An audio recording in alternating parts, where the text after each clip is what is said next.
नमस्कार, आप देख रहे हैं भारत टाइम्स न्यूज और मैं हूं आपके साथ कंचन। निरंजनी अखाड़े से निष्कासित महामंडलेश्वर रही साध्वी मंदाकिनी के ऊपर 7,50,000 रुपए लेने का आरोप लगा। महामंडलेश्वर बनाने के नाम पर रुपए ले लिए, जिसकी रिपोर्ट चमनगंज पुलिस स्टेशन में दर्ज की गई है। अखिल भारतीय अखाड़ा परिषद के अध्यक्ष और निरंजनी अखाड़े के सचिव आदरणीय रविंद्र पुरी महाराज ने बताया कि साधु के वस्त्र में कई लोगों और संतों को अपना शिकार बनाया है। राजस्थान के संत महामंडलेश्वर आचार्य नर्मदा शंकर पुरी जी महाराज जयपुर आचार्य महामंडलेश्वर का प्रलोभन देकर ले लिए। अपनी शिकायत लेकर राजस्थान के संत अखिल भारतीय अखाड़ा परिषद के अध्यक्ष निरंजनी अखाड़ा के सचिव आदरणीय महाराज रविंद्र पुरी जी महाराज के पास पहुंचे और पूरी दास्तान बताई। संतों ने चैनल के माध्यम से पूर्व महामंडलेश्वर साध्वी मंदाकिनी पुरी की हरकत से अवगत कराया। कई लोगों को बलात्कार जैसे मामले में फंसाना की धमकी देकर अपना शिकार बनाया। इसके साथ ही संतों को साध्वी मंदाकिनी पुरी द्वारा बताया गया है कि मैं पोस्ट ग्रेजुएट हूँ। जब अखाड़ा परिषद के अध्यक्ष और सचिव आदरणीय रविंद्र पुरी महाराज ने नज़दीक की जब पता चला तो पढ़ी लिखी भी नहीं है, सिर्फ लोगों को और संतों को मूर्ख बनाने का काम किया। इस महिला ने भगवा वस्त्र धारण कर साधु समाज को बदनाम किया है। ऐसी महिला के खिलाफ सख्त से सख्त कार्रवाई होना चाहिए।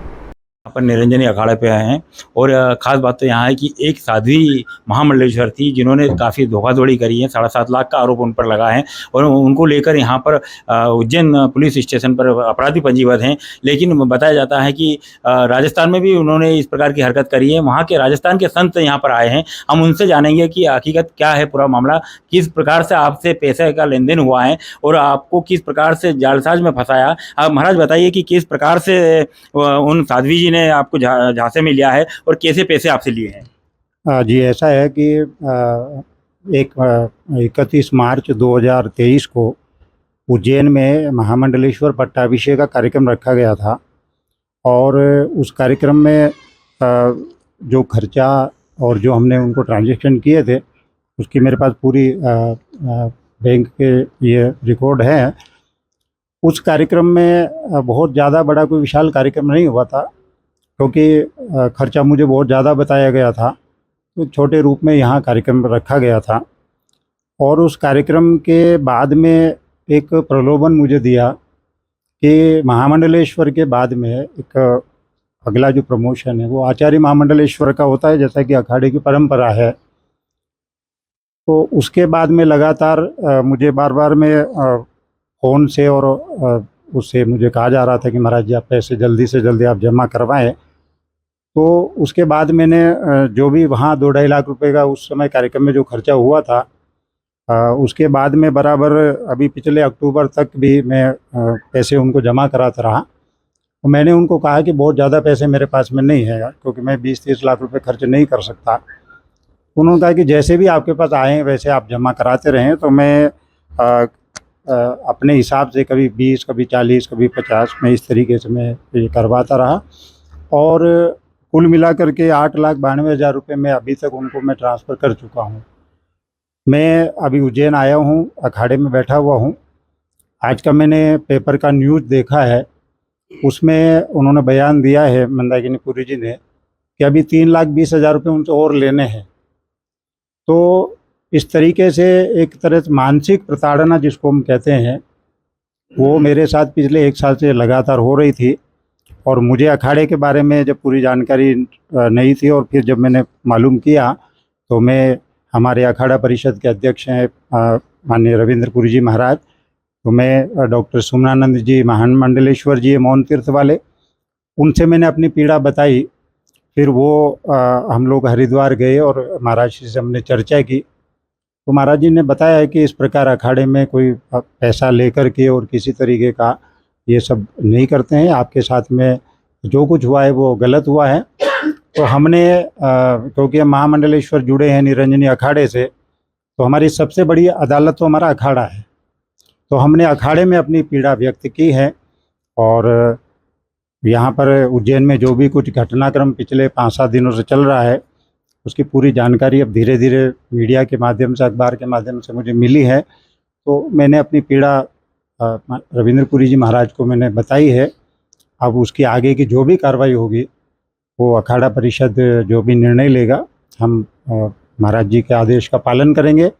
और इस तरीके से जो भी हो रहा है वो गलत है।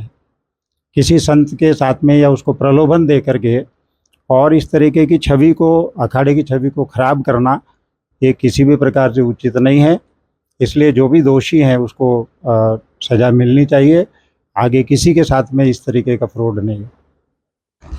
अब आप देख सकते हैं कि यहाँ पर किस प्रकार से उनने झांसे में लिया है, कैसे पैसे लेकर उनके साथ धोखाधड़ी की है। अखाड़ा परिषद के अखिल भारतीय अखाड़ा परिषद के अध्यक्ष जो कि निरंजनी अखाड़े के सचिव माननीय श्री रविंद्र पुरी जी महाराज भी हैं, हम उनसे जानेंगे कि किस प्रकार की आगे की कार्रवाई रहेगी, क्योंकि आपने निष्कासित कर दिया है, अखाड़े से भी निष्कासित कर दिया है। तो महाराज आप बताइए हमारे चैनल के माध्यम से कि आगे की बहुत सारे संत को उन्होंने इस प्रकार से धोखे में डाला है, तो क्या संत लोग किस प्रकार की कार्रवाई करेंगे और संत को इस प्रकार के करना चाहिए क्या? बहुत संत नहीं है, गृहस्थी भी है, छोटे से लेके बड़े तक जहाँ जहाँ उससे हुआ। हमारे गुरु निरंजन देव होते हैं। गुरु निरंजन देव भगवान कार्तिकेय है, भगवान शंकर के पुत्र है गुरु निरंजन देव। उन्हीं के नाम से हमारा अखाड़ा है। जो भी संन्यास दिया जाएगा, ख्वाही वो मैं हूँ, मेरा कोई शिष्य हो, ख्वाही महामंडलेश्वर हो, जितने भी लोग हैं सबके गुरु कौन है? गुरु निरंजन देव। इसलिए जो साधु उनके कहने पे जो संत बने हैं, जो माताएं उनके साथ है, मैं कहना चाहूँगा कि आप जो है निरंजनी अखाड़े में आए और उज्जैन में हमारे महामंडलेश्वर मेरे बगल में बैठे हैं, मौन तीर्थ में आपकी व्यवस्था रखी है। वहाँ आप जाए, वहाँ भजन करें, आपको वहाँ सुबह भी खाना मिलेगा, शाम को भी मिलेगा। आप वहाँ कथा सीखें, आप वहाँ लिखें, पढ़ें, जो भी एक संत का जो कार्य है वो आप मौन तीर्थ में कर सकते हैं। और मौन तीर्थ के पीठाधीश्वर जी ने ये जिम्मेवारी ली है कि जो भी संत बन गए हैं उनको हम अपनाएंगे। जो भी साधुएँ हैं वो मौन तीर्थ में रहें, वहाँ उन्हें कोई दिक्कत नहीं होगी, वहाँ खाना भी मिलेगा, रहना भी मिलेगा और सीखना पड़ेगा। लेकिन ये उनके लिए है जो एक्चुअल में संत बने हैं। कहीं ऐसा न हो कि कहीं षड्यंत्र के तहत इनको वहाँ फंसाया जाए, ये भी हमें देखना पड़ेगा। जो एक्चुअल में संत है, जिन्होंने संन्यास लिया है, वहीं जा करके महाराज श्री के यहाँ शिक्षा ग्रहण करें, अच्छा संत बने, पढ़े लिखे, कथावाचक, क्योंकि महाराज श्री राम कथा करते हैं, पूरा दुनिया इनको जानता है। वैसे कथाकार आप बने, महाराज श्री का आश्रम है और निरंजनी अखाड़ा हमेशा आपके साथ है। जो भी कोई आपको दुख होगा वहाँ हम साथ है, सुख तो आपका, दुख कहीं है तो हम आपके साथ है। और महाराज श्री ने ये कहा है कि बिल्कुल जो भी व्यवस्था होगी वो महाराज श्री का बहुत बड़ा आश्रम है, वो वहाँ रह सकती है। ये बिल्कुल रुपए मांगे हैं और मैंने उसका विवरण भी हमारे अखाड़ा परिषद के माननीय रविंद्र पुरी जी के वो मैंने पूरा भेज दिया है, बैंक डिटेल की। 2-2.5 साल पहले माता जी जयपुर आई थी, कई बार उन्होंने चक्कर लगाए थे और मुझे महामंडलेश्वर बनाने के लिए उन्होंने मुझे जिक्र किया था।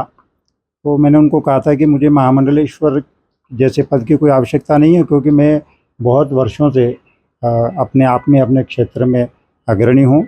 और लेकिन फिर भी हमारे भक्तों ने कहा कि एक अवसर आपको मिल रहा है तो आप मना न करें। तो फिर पिछले 31 मार्च 2023 को नागचंद्रेश्वर धाम, जो कि माता जी का बताते हैं स्थान, वहाँ पर पट्टाभिषेक हुआ। उसमें अखाड़ा परिषद के माननीय अध्यक्ष जी भी थे और विधि विधान के साथ में वो कार्य संपन्न हुआ, लेकिन बहुत छोटे रूप में, क्योंकि मैं एक सेवानिवृत्त शिक्षक हूँ।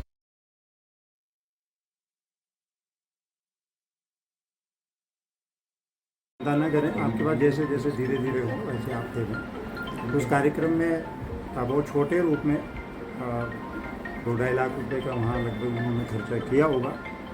उसके बाद में फिर प्रमोशन की बात आती है कि आपको महामंडलेश्वर के बाद में जो अगला पद है वो अखाड़े में आचार्य महामंडलेश्वर का होता है।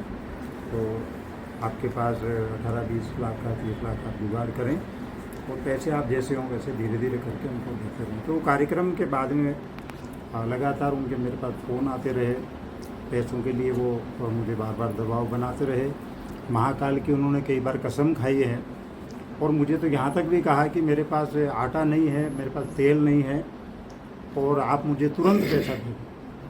तो मैंने अपनी सुविधा के हिसाब से मैंने कभी 20,000 जो भी मेरे पास थे, क्योंकि बहुत बड़ी रकम मेरे पास भी नहीं है, तो 50 आए तो मैंने 50 भेज दिए, 20 आए तो मैंने 20 भेज दिए और ऐसे करके मैंने 8,92,000 रुपये उनके खाते में मैंने ट्रांसफ़र कर दिए।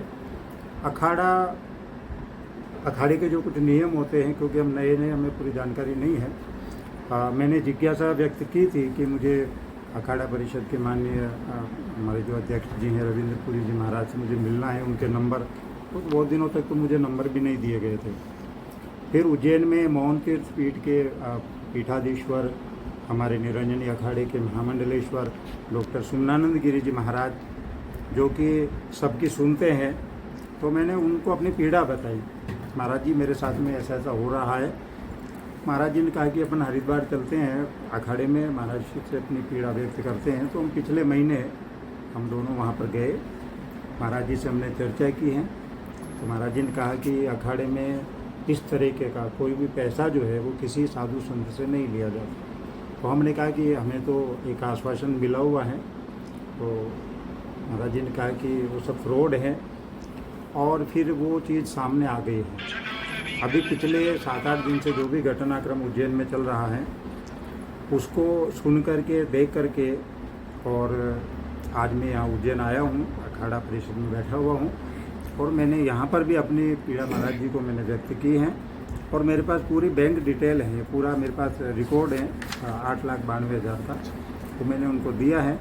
और आज के दैनिक भास्कर में अभी मैंने पढ़ा है कि 3,30,000 रुपये उन्हीं के किसी व्यक्ति ने, माता जी के कोई प्रवक्ता होंगे, उन्होंने बयान दिया है कि अभी महाराज जी से 3,30,000 रुपये और लेने हैं।